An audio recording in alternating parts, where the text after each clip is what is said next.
את רחל אליאור, פרופסור רחל אליאור, שתקריא את הקטע, את רשימתה שהיא כתבה להגדה.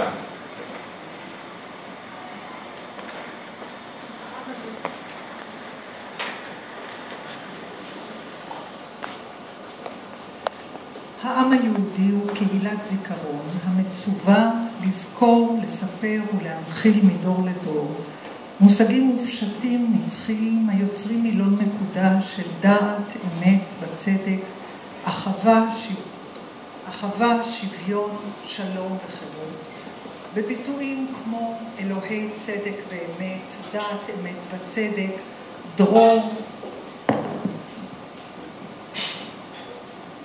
דרור, בני חורין, צדק צדק תרדוף, שבת קודש, ברית עולם ועוד. מושגי תשתית אלה, הקושרים בין שבועה וברית עולם, עדות וזיכרון, לבין 7 מועדי דרור ושבתות של חירות, מבוססים על ברית בין האל לעמו, המקדשים שניהם את החירות. מושגים אלה אינם תלויים בשום מרחב גשמי או בתנאים מוקדמים, אלא רק במרחב מופשט של מחויבות בלתי מתפשרת לחירות ושוויון, לאמת וצדק. בזיכרון העם היהודי, מושגים אלה נשמעו לראשונה משמיים. מפי אל המציג עצמו, חזור ושנו בתיאור, אנוכי אדוני אלוהיך אשר הוצאתיך מארץ מצרים מבית עבדים. התובע האזנה וקשב למצוותיו בתוקף השחרור האלוהי מעבדות לחירות. דברי האל על שבועת השביעיות של החירות, השוויון והצדק, נכתבו על ידי נביאים, כהנים ולוויים, שקידשו את מחזורי הזמן המקודש.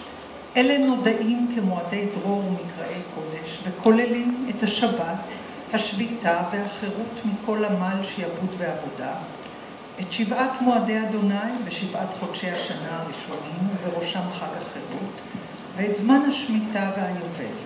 העם היהודי הוא העם היחיד בעולם שמתחיל את סיפורו ההיסטורי בסיפור העבדות, כדי להבהיר באופן נחרץ שהחירות היא מתת אל נצחית ומקודשת בלתי מותנית, המחויבת בשמירה מחזורית של מחזורי השביתה והחירות, ואילו כל שיעבוד הוא זמני בדינו לחלוף מהעולם.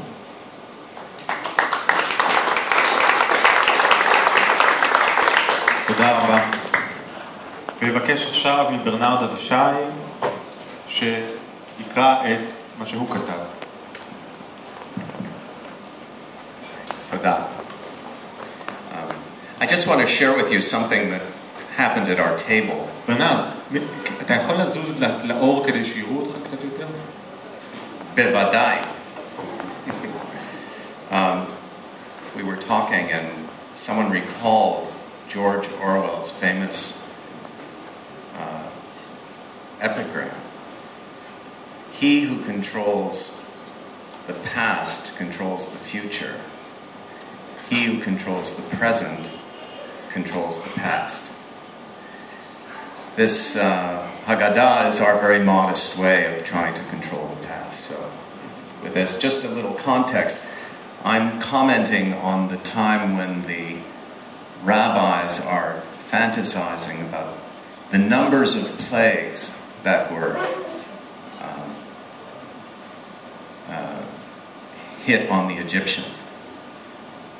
The Haggadah is a book inevitably at odds with itself, committed to the principle of universal emancipation, kol dichvin, all who are hungry, yet afflicted with what Arthur Koestler called claustrophilia, the self-segregating rights and repressed defensiveness that yields to tribal rage. Our rabbis are quoted as reveling with unconscious pathos in the plagues inflicted on the Palestinians, magnifying oppressors' suffering like a wounded boy imagining what his father would do to a bully. Rabbi Eliezer imagines that the 10 plagues were actually 40 because each plague was delivered with attitude. Fury is one, I'm quoting now. Fury is one, indignation makes two, and so forth. These 40 plus the notional 200 plagues inflicted at the Red Sea makes 240. Rabbi Akiva then trumps Eliezer. Trump used to be a verb, by the way. Rabbi Akiva then trumps Rabbi Eliezer, reckoning that the plagues actually numbered 250. This tension, in other words, never again and never again to Jews, hardly mattered in the diaspora, where the Haggadah was composed and for which it was intended. There was an implicit assumption that Jews were the unarmed outsiders, so that doing what prevented their persecution or advanced their civic retaliations also advanced social tolerance and the formation of civil society. This is gratefully not the condition of Jews today, and not the way the Haggadah reads. Israelis have military power and political institutions. They defend against, but also exercise rule over others. We don't have the arguable luxury of assuming Jewish interests to be coincident with every other oppressed person. Our survival imperative is not inherently free of bigotry, nor are the land and its inhabitants merely poetic and hypothetical. The next time an Israeli leader speaks of Amalek, remember the rabbi's hysterical fantasies. They are touching, they can also be fatal.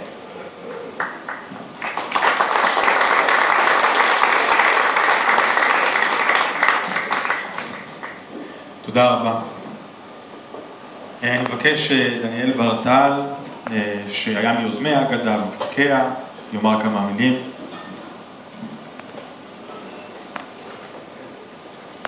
תודה.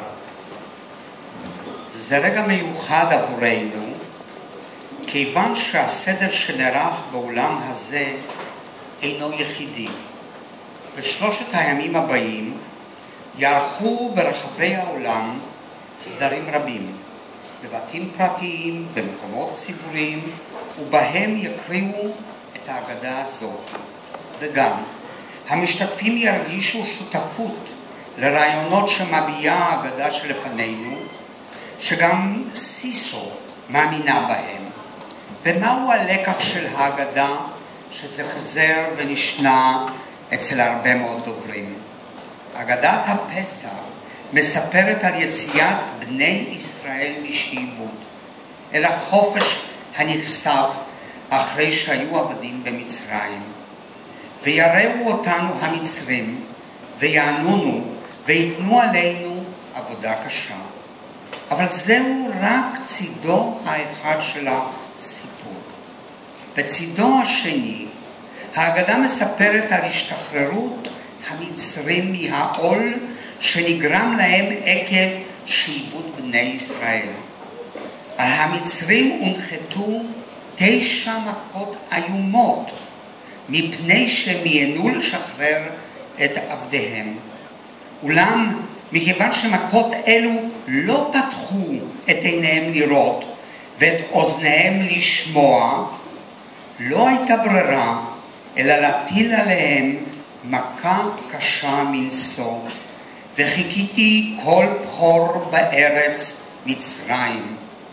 המשעבדים משועבדים לא פחות מעבדיהם. שעבוד המאחר הוא גם שעבוד עצמי. תקופה ארוכה של שעבוד הזולת עלולה להביא לנורא מכל, למכת בכורות, לנפילתו של דור שלם. בכל דור ודור חייב אדם לראות את עצמו כאילו הוא יצא ממצרים.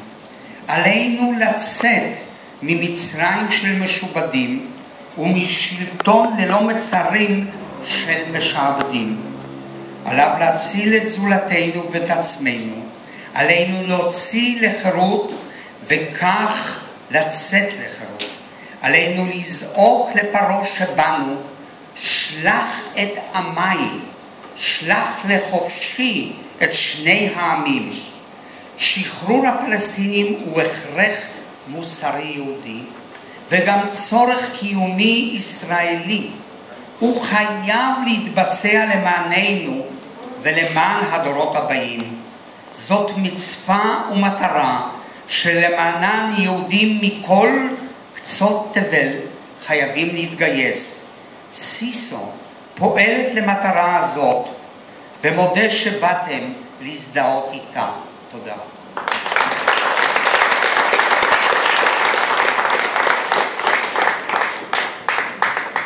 תודה רבה. אנחנו עוד מעט נברך על הכוס השנייה, ולפני זה נשמע עוד דברים מאותו מאמר משנת 1967, כמה שבועות אחרי המלחמה, מאת עמוס עוז.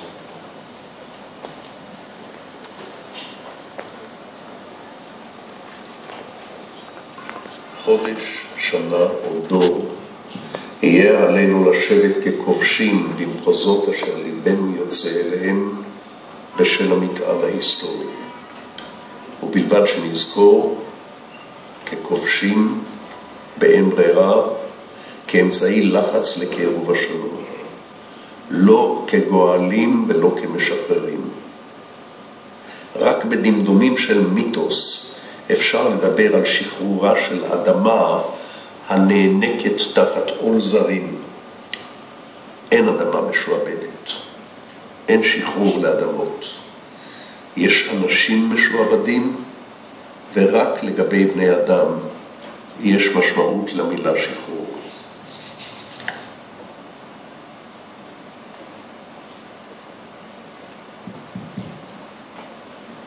תודה.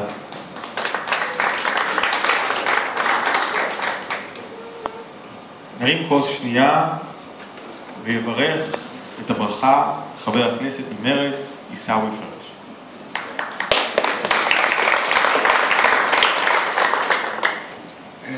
נמצא איתנו כאן חברים מהרשות הפלסטינית, מוחמד עודי ואשרף אל-עג'רמי, השר לשעבר. מי שלאורך שנים הוביל קול ברור בעד הידברות ופיוס. תודה אשרף שאתה איתנו בתל אביב היום. חברים, את הברכות הרגילות אני אשאיר לחבריי היהודים, ואני בכל זאת אתייחס לאדוני. אני רוצה לברך את כל חבריי הנוכחים כאן, את אלו שבזמנים קשים, קשים במיוחד, ממשיכים עם האופטימיות ועם התקווה. לברך את כל אלו שממשיכים במאבקם למען סוף הכיבוש ולמען עתיד טוב לישראלים ולפלסטינים. כל אלו אני מברך אותם ואומר אמן.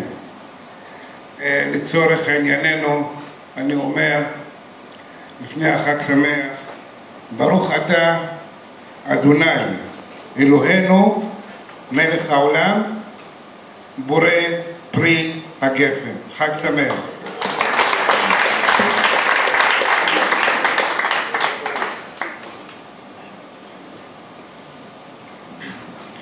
תודה, עיסאווי. אמרתי ואני רוצה להגיד עוד פעם, אנחנו לא ממציאים פה את הגלגל, לא בהגדה הזאת, לא בערב הזה. הדברים שאנחנו נושאים מתוכם, הדברים שאנחנו יוצאים מתוכם, נמצאים במסורת היהודית, נמצאים כבר במקרא. כבר במקרא מזכירים לנו שוב ושוב שהעובדה שיצאנו ממצרים